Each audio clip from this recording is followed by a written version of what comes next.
around Dodge City and in the territory on West, there's just one way to handle the killers and the spoilers, and that's with a U.S. Marshal and the smell of Gunsmoke.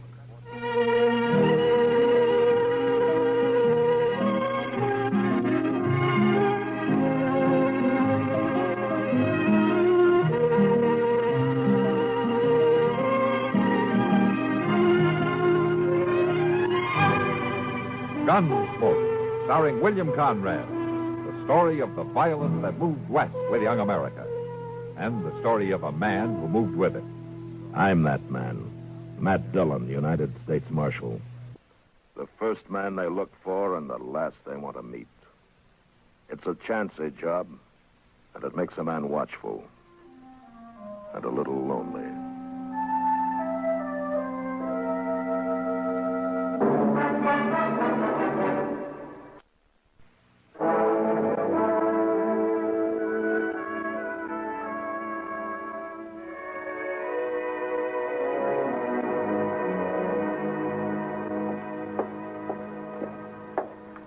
More coffee, Marshal? Yes, ma'am, I guess so. How about you, Chester? Yes, sir, I believe I will. No. Why don't you just leave the coffee pot right here on the table, Miss Kelly? Sure thing, Marshal. I got some fresh eggs this morning, if you're interested. They were just brought in. Fresh eggs? Oh, good. Why don't you cook us up about a half a dozen, huh? Have them for you right away. All right. Fresh eggs. I swear if Delmonico's ain't getting to be about as fancy as some of them Kansas City restaurants. That's civilization, Chester. Progress. Another 5 years and Dodge City will be tamed, curried, and bridled. Well, seeing's believing, Mr. Dillon. You'll see it. We'll both see it. As if we live that long. I beg your pardon, gentlemen. Yeah. You the marshal here? That's right. Well, I'm sorry to bother you at your breakfast, Marshal. My name is Hunter, Ed Hunter. I'm a deputy sheriff from Richmond, Virginia. Came in on the train this morning. I see. Won't you pull up a chair, Mr. Hunter? Oh, thank you, sir. This is my first trip to the frontier. I find it a rather remarkable experience. I imagine. Oh, that's my assistant, Chester Proudfoot. How are you, sir? How do you do? Would you like to have some coffee? Thank you. No. Marshal, I've come out here to arrest two men who are wanted in Virginia. Here are the warrants and the orders of extradition. I stopped off in Topeka for them. And John Allison, Alvin Moore. Yeah, both wanted for murder, huh? Do you know these men, Mr. Hunter? No, sir, I don't. The names aren't familiar to me. I never heard of them. Well, I have some information that might help. Not much on Allison, I'm afraid. He shot and killed a bank teller in Greenbrier last spring. He's about 30 years old, dark hair and mustache, medium build, excellent horseman, confirmed gambler. Fine. That narrows it down to about 2/3 of the men in Dodge City. Possibly I'd do a bit better in regard to the other man, Calvin Moore. He came down to Richmond from the north. He was about 33 at the time. He ambushed and shot young Roger Beauregard and left town. Now, that was 19 years ago. Beauregard family been trying to trace him ever since. Well, I'm afraid that I haven't... I have a picture of this Moore. Photograph. Oh? Yeah. Of course, he's much younger in this. What is it, Marshal? Something familiar about the picture? 19 years. He'd be somewhere past 50 now. You sure these men are here in Dodge, Mr. Hunter? Reasonably so. Is there something about the photograph? Well, it was too blurred to tell much about it, and besides, he'd be 19 years older now. Well, that's true. I tell you what, Mr. Hunter, why don't you leave me this picture and the descriptions, and I'll check around town, keep in touch with you. All right, thank you, sir. And I wonder, could you suggest a good hotel? Yeah, why don't you try the Dodge House? It's a corner of Railroad Avenue at the east end of the plaza. You tell Mr. Dobie I sent you. Thank you again, Marshal. I'm grateful for any help you can give me in this matter. Sure. So long.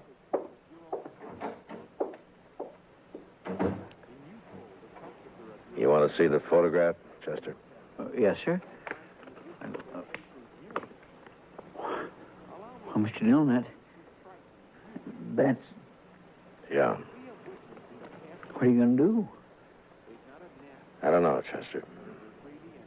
He's my friend. But now the law says he's a murderer. And I'm part of the law. Well, maybe it ain't him, Mr. Dillon. No, it's him, all right, Chester. You saw it same as I did. It's Doc.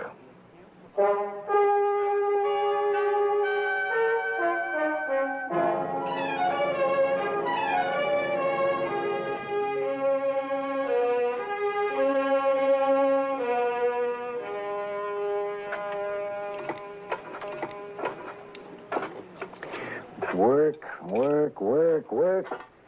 Yeah, this is the first chance I've had this week to clean a few instruments properly. Gunshot wounds. Matt, I'd lay odds I'm the only doctor in the United States who makes 3/4 of his living off a gunshot wound. That's a rough country, Doc. Maybe, you ought to have stayed back east, huh? Broken bones and babies and gunshot wounds. I wouldn't know the first thing about a good civilized case of gout anymore. What part of the east did you come from, Doc? I went to medical school in Boston. I studied consumption and colic, liver complaints.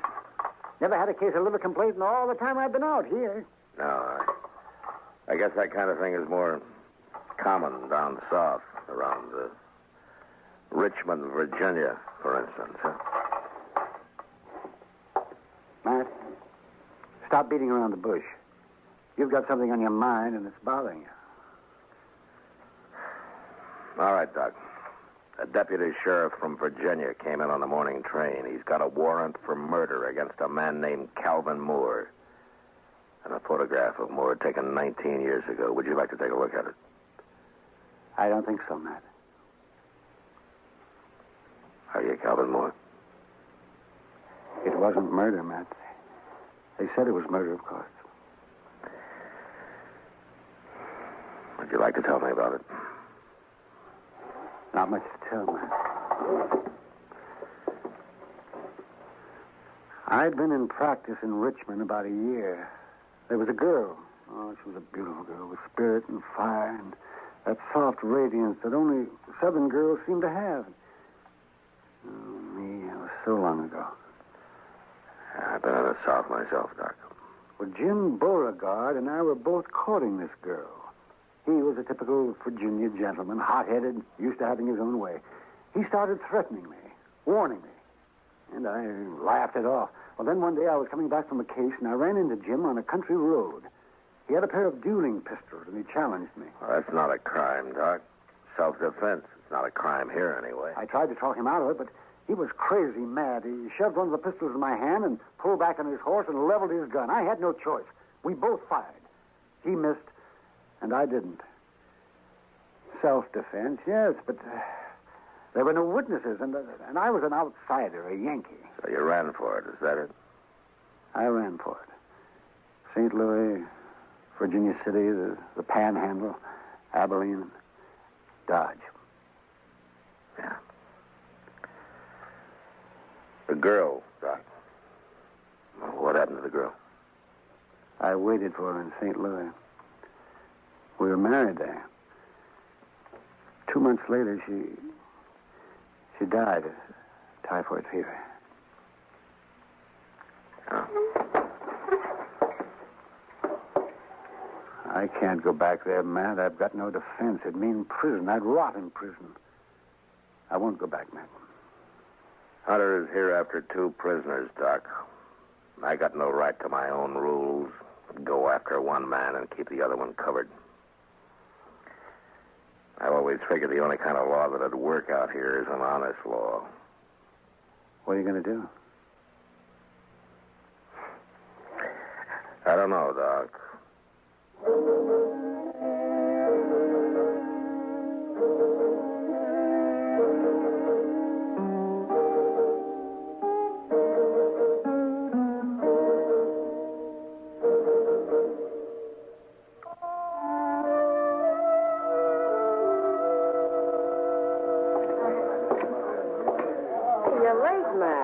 I figured you weren't going to stop in tonight. Chester around, Kitty? Yeah, over there by the faro table. Matt, what about this Virginian who's been hanging around for the last 2 days? Oh, Hunter? Uh-huh. He's a deputy sheriff. He's got a couple of warrants to serve. Why? Oh, he's been asking questions. Some of the boys are a little skittish. Hey, you free now, Miss Kitty, or are you busy? What's it look like? I figured maybe you're just killing time. Howdy, Marshal. Bunko? Bought you a drink, Kitty. It's over on the bar. All right. Thanks. Matt, I'll be off in a couple of hours. Stop around. Yeah. Maybe. Hey, I understand you got a rival lawman in town, Marshal. Well, there's a deputy here from Virginia, if that's what you mean. I always figured you was the law here. Is he short in this town, Marshal? You say the word, we'll run him out. I ever ask you for help, Bunko? Well, no, but When a man's short in Dodge, I'll run him out. No offense, Marshal. You keep your own cinch tight and don't worry about anybody else, huh? I'll see you, Bunko. I swear, Mr. Dillon, I ain't never seen nobody with such bad luck in my whole life. He ought to swear off Pharaoh and stick to stud. Who, Chester? Hey, Jethro Keener. He just lost 3 whole weeks' pay. And Bunko Benson, sitting right there beside him, mind you, picked up $230. So that's why he's feeling big. Let's take a walk, Chester. I swear, 3 weeks' pay. I never seen such luck. What about Doc? Oh, he turned in a couple hours ago. That's when I come on over here. How's he acting? Oh, about as usual. One thing he is doing, though, that he ain't never done before. He's toting a gun. Evening, Marshal. Oh. Hello, Mr. Hunter. Since you didn't come to see me, Mr. Dillon, I've come to you. Wondering what progress you've made. Well, I'm still checking. And the results at all, Marshal? Haven't got much to go on, you know. Calvin Moore was a doctor by profession. He might still be practicing. I suggest we investigate local doctors. Well, that wouldn't take long. We've only got one, Doc Adams. How old a man is he? Early 50s, I imagine. But he doesn't show much resemblance to that photograph you gave me.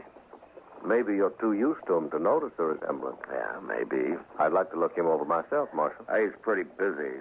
Out on calls most of the time. But not all of the time. No, not all the time, of course.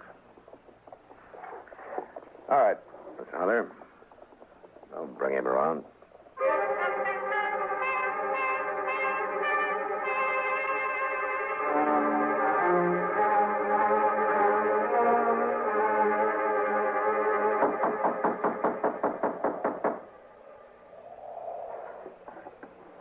Yeah, declare that's funny, Mr. Dillon. Yeah, you should have answered by now. Well, we're wasting our time, Chester. Well, no, he might have got called out on a case. Yeah, I know. Well, what was... I was across the plaza down toward the Dodge House. Come on, Chester.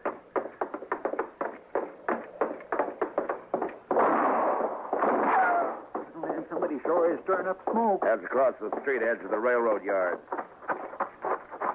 Is that you, Marshal? Yeah. What happened, Mr. Hunter? Somebody tried to kill me.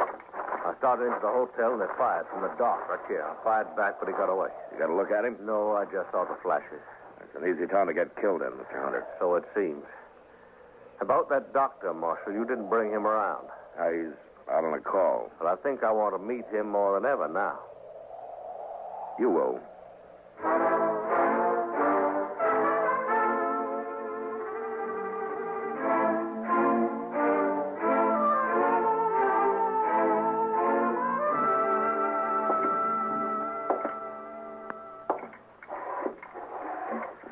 What time is it, Chester?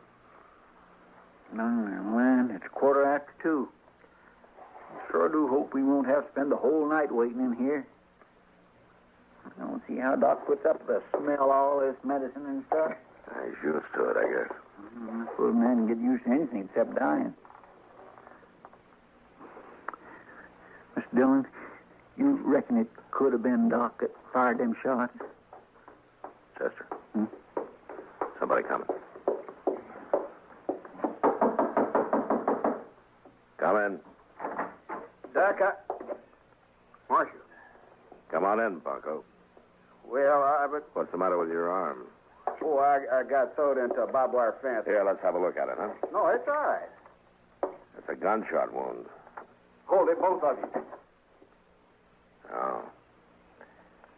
Is that the same gun you tried to kill Hunter with, Bunko? Stay where you are, Marshal. Yeah, about 30 years old, dark hair, mustache, medium build, excellent horseman, confirmed gambler. Wanted for murder, John Allison, alias Bunko Benson. Right, Bunko? He's not taking me back here. You stay where you are, Dillon. Don't be a fool, Bunko, and I'll put away that gun. Stay back, I'm warning you. Bunko, look! What?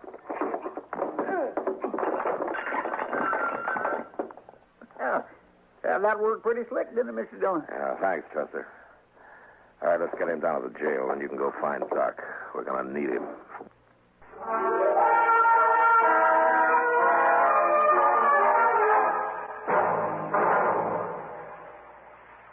Hola, amigo. You want to know about stereo phonographs? Listen to my last bullfight on ordinary stereo. Ole. But now, Columbia Stereo 1.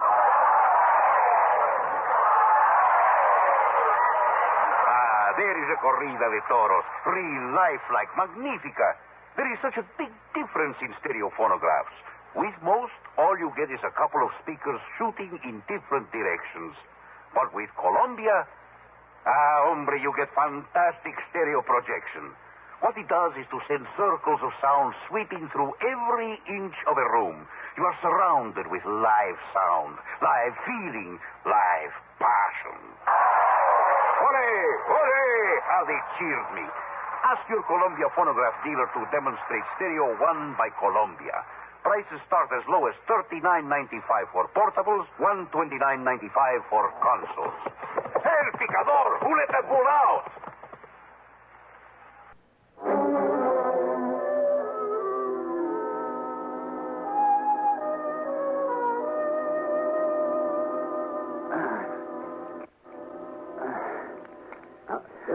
Hold still now, Bunko. Just one more second, and I'll have a hold of that bullet, and then we'll... yeah. Add that one to your collection, Matt. I'll make Hunter a present of it. It wasn't bad shooting to be firing in the dark at a gun flash. You'll never get me back to Virginia. Now, hold still, Bunko. How do you expect a man to tie a bandage? How did you know that he'd come to my office, Matt? Didn't, Doc. We were waiting for you. Oh, I see. There. Yeah, that ought to stop the bleeding. Don't loosen it up now, and you'll live to hang yet. Don't worry about my hanging, Doc. I'll outlive you. Well, in view of the circumstances, I'd say odds are about even. Well, Matt, shall we adjourn to the front office? Yeah, come on. Okay, lock the cell, Chester. Yes, I will.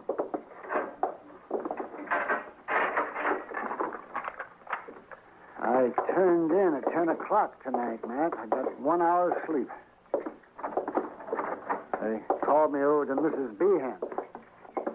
They thought her baby was on the way. False alarm, of course. Usually is the first time. And I got back and came straight over here. Doc, you were wearing a gun earlier today. What did you do with it? I put it back in the drawer where it belonged. I realized I was acting like a fool. Was that why you were waiting in my office? Somebody tried to kill Hunter, and you thought it was me? I've tried to think of some way out of this. A way out for both of us, Doc. But I got one man under arrest back there now. I can't rightly set myself up as a judge and free the other man. I'd even hoped you'd cut and run for it. You'd get away if you did, because Hunter doesn't know the country. No. I'm too old to run, Matt. What are you going to do? I'm a lawman, Doc. Right or wrong. Well, then, I guess I'm under arrest. No, I didn't say that. Doc Adams here. Oh, there you are. Yeah, what's the trouble? There's a fellow in the railroad yards who was asleep on the track. Drunk, I guess, and they went to switching cars. Well, you better come, Doc. He's awful bad.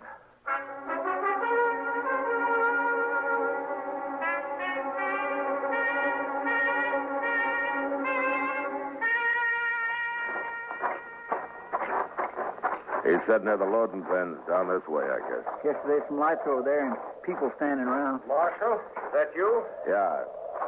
Oh, Hunter. I thought you went to bed hours ago. I'm a light sleeper, Mr. Dillon. I heard there's an accident over in the yard. I'll just walk along with you. Give me a chance to meet your local doctor. Well, I guess you can meet him right now if you want to. Oh? Doc, this is Ed Hunter. Doc Adams. Yeah. How do you do, sir? Mr. Hunter? I got one of your prisoners locked up, Mr. Hunter. John Allison, known here as Bunko Benson. Good. He's the man who tried to kill you tonight. One down, then. Just one to go. Calvin Moore. Dr. Calvin Moore.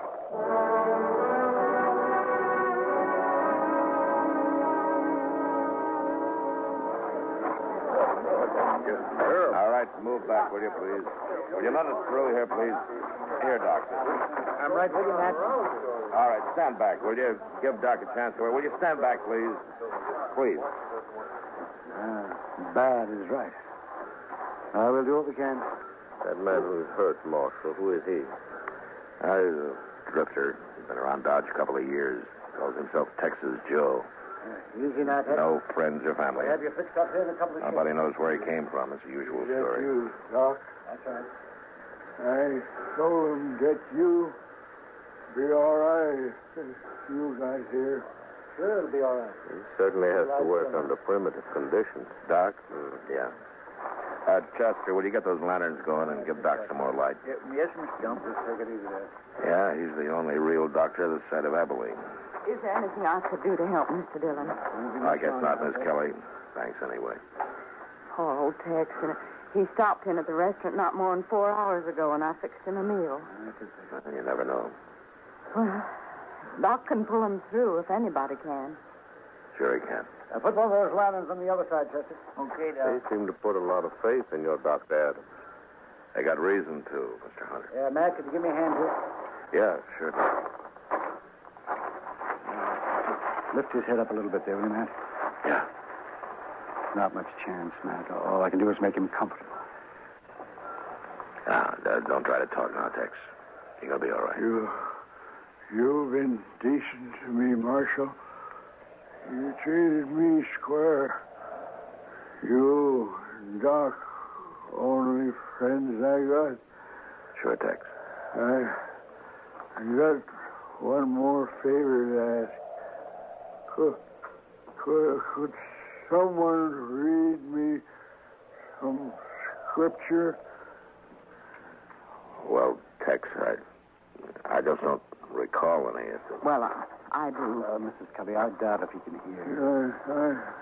I can hear. Please. The Lord is my shepherd. I shall not want. He maketh me to lie down in green pastures. He leadeth me beside the still Kelly. waters. He restoreth my soul. I think that's enough, Mrs. Kelly. Too bad. Oh, no. Well, you can't win them all, I guess. No, I can't win them all. Well, I guess... Dr. Adams, as only physician here, I suppose you also function as coroner.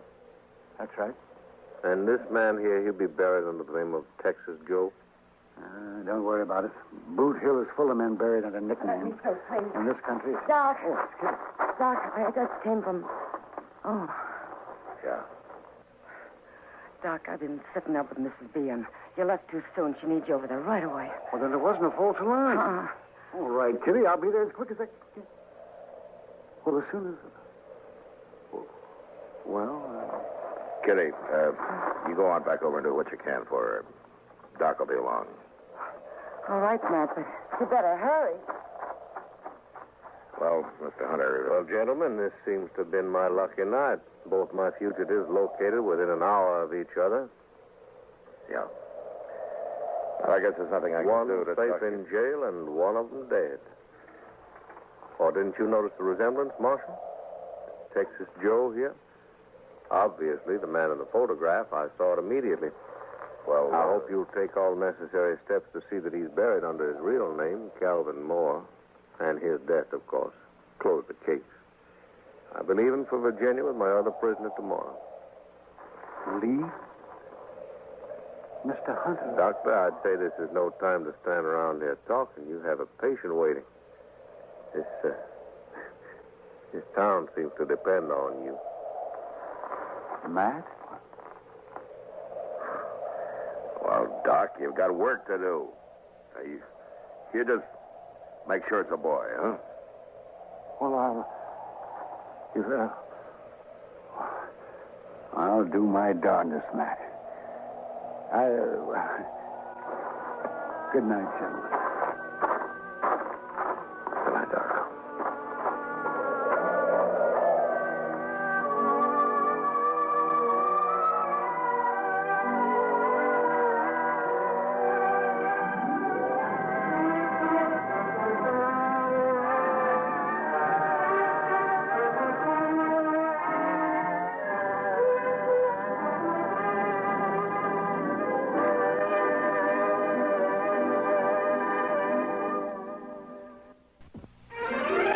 Gunsmoke.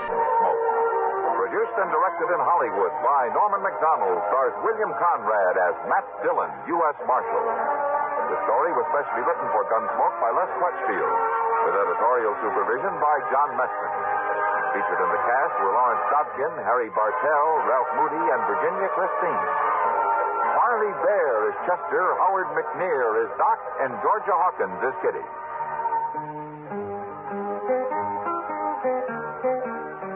This is George Walsh inviting you to join us again next week when CBS Radio presents another story of the Western frontier. When Matt Dillon, Chester Proudfoot, Doc, and Kitty, together with all the other hard-living citizens of Dodge, will be with you once more. It's America growing west in the 1870s.